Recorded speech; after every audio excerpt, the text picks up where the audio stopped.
آپ سب سے زیادہ سرے عام سڑک پہ چلتے ہوئے ایسے مریضوں کو دیکھ سکتے ہیں اور یہ نظر آتے ہیں۔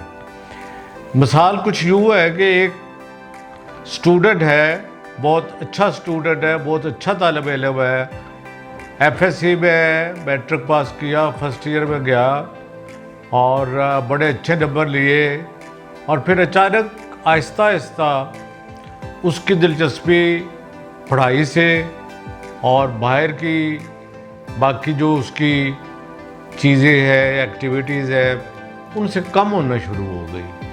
پھر وہ آپس کی فیملی میں اٹھنا بیٹھنا کم ہو گیا اور وہ آہستہ آہستہ ایک کمرے تک محدود ہو گیا۔ اپنی ذاتی دیکھ بھال، نہانا دھونا، کپڑے چینج کرنا اور دوسرے لوگوں سے مخاطب ہونا اس نے پہلے کم کیا اور پھر تقریباً ختم ہو گیا، اور وہ کئی ہفتے کئی مہینے ایک ہی کمرے میں ایک ہی بستر پہ لیٹا رہتا ہے اور چھت کی طرف گھورتا رہتا ہے۔ ایک صورتحال یہ ہے، ایک صورتحال یوں ہے کہ ایک مریض میرے پاس لے کے آئے، وہ انجینئرنگ یونیورسٹی، پنجاب کی اچھی انجینئرنگ یونیورسٹی کا اسٹوڈنٹ تھا۔ اس کو یہ بیماری ہو گئی، تو اللہ کا شکر ہے ہم نے محنت کی، کچھ گھر والوں نے محنت کی، والد اس کا نہایت غریب آدمی تھا، تو وہ بچہ بہتر ہو گیا۔ بہتر اتنا ہوا کہ اس نے یونیورسٹی جانا شروع کر دیا۔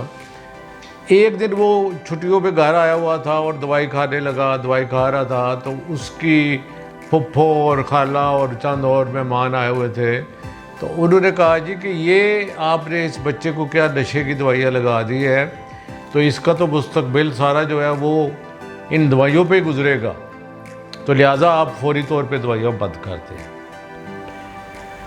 آپ یقین کریں، مجھے انتہائی شدت سے دکھ ہوا کہ کچھ مہینوں کے بعد میں سڑک پہ سے گاڑی پہ گزر رہا تھا، تو سڑک پہ میں نے اسی بچے کو ننگے پاؤں پھٹے کپڑے چلتے ہوئے اور اشارے باتیں کرتے ہوئے اکیلے جاتے ہوئے دیکھا۔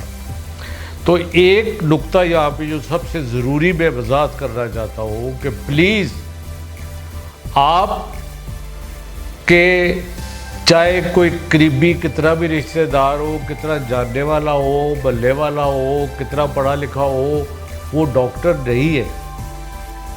میں نے ہو سکتا ہے اس بیماری کے 40 سے 50 ہزار مریض دیکھے ہو، اور جو میں دوائی لکھ رہا ہوں اس کے بارے میں ہو سکتا ہے میں نے کتنی کتابیں پڑھی ہو، کتنے میں نے آرٹیکل پڑھے۔ تو اس لیے جب بھی آپ نے دوائی شروع کر رہی ہے، اگر مریض بہتر ہوتا ہے تو اس کو جاری رکھیے، اپنے ڈاکٹر سے مشورہ کرتے رہیے۔ اگر وہ بہتر نہیں ہوتا تو آپ دوبارہ مشورہ کر کے اس میں تبدیلی کروا سکتے ہیں۔ تو یہ انتہائی ضروری نقطہ تھا جو میں روز دیکھتا ہوں۔ اب آتے ہیں اس کی اب باقی جو چیزیں ہیں، آپ مریض عجیب و غریب حرکتیں کرتا ہے اور اس کو پتہ ہی نہیں ہوتا کہ میں کہاں بیٹھا ہوا ہوں، میں کیا کر رہا ہوں، میری کیا حرکات و سکنات ہیں۔ ہو سکتا ہے وہ گرمی کے مہینے میں کئی گھنٹے دھوپ میں کھڑا رہے اور اس کو احساس ہی نہ ہو۔ اور ابھی چند دن ہوئے ہم سڑک پہ سے گزر رہے تھے، تو اس گرمی کے موسم میں ایک شخص رضائی اوڑھے ہوئے لپیٹے ہوئے سڑک پہ چلتا ہوا جا رہا تھا۔ یہ سارے غیر فطری عمل ہیں جن کو ہم اپنی زبان میں آڈ بیہیویئر کہتے ہیں۔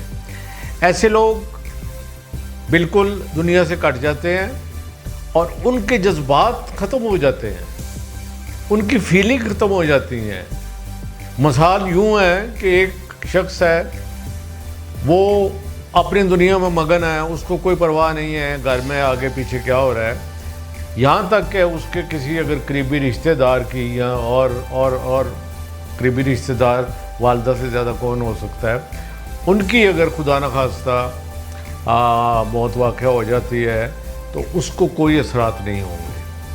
وہ بجائے رونے کے ہو سکتا ہے ہنسنا شروع کر دے, اور ایسے موقع پہ جہاں پہ ہنسنے کی ضرورت ہے وہاں پہ وہ رونا شروع کر دے. تو اس لیے اس کو ہم اپنی زبان میں کہتے ہیں آڈ بیہیویئر, یعنی وہ بیہیویئر کہ جو نارمل سے مختلف ہے. اور یہ لوگ علاج کے لیے بھی تیار نہیں ہوتے ہیں, اور ان کو کھانے پینے کی, نہانے دھونے کی کوئی ہوش نہیں ہوتی ہے, کئی مہینے یہ نہاتے نہیں ہیں. اور ایک عجیب جو واقعہ ہوتا ہے کہ یہ بغیر بتائے ہوئے گھر سے نکل جاتے ہیں, اور چونکہ ان کے پاس تو کوئی کرایہ وایہ ہوتا کچھ نہیں ہے, تو یہ جو ہی چلتے جاتے ہیں, کبھی بس میں بیٹھ کے کبھی اتر گئے. تو کئی مہینے گھر والے اس کے پیچھے پڑے رہتے ہیں, ڈھونڈتے رہتے ہیں, اشتہار لگاتے ہیں. اکثر آپ نے پیٹرول پمپس پہ یا کہیں اشتہار لگا ہوا دیکھا ہوگا کہ یہ شخص لاپتہ ہے. تو یہ میجارٹی یہ لوگ ہوتے ہیں. اور بائی چانس کسی جاننے والے نے دیکھ لیا تو وہ ان کو بتاگ دیا اور اس کو پکڑ کے لے آیا.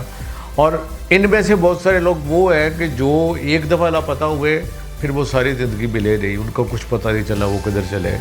کہیں ایکسیڈنٹ ہو گیا, کہیں خودکشی کر لی, کیونکہ اس بیماری صورتحال میں خودکشی کرنے کا رجحان بھی زیادہ ہوتا ہے. تو میرا خیال ہے کہ اس ٹاپک کے اوپر آپ کو بہت غور کرنی چاہیے اپنے, چونکہ یہ ہوتا 15 سے 25 سال کی عمر کے درمیان زیادہ ہے. یہ وہ عمر ہے جس میں بچے نے پڑھنا ہے, ترقی کرنی ہے. تو اس لیے اگر اس عمر کے بچوں میں آپ یہ تبدیلیاں کسی موقع پہ بھی محسوس کریں تو فوری طور پہ آپ اپنے کسی بھی اسپیشلسٹ ڈاکٹر سے رجوع کریں. Thank you very much.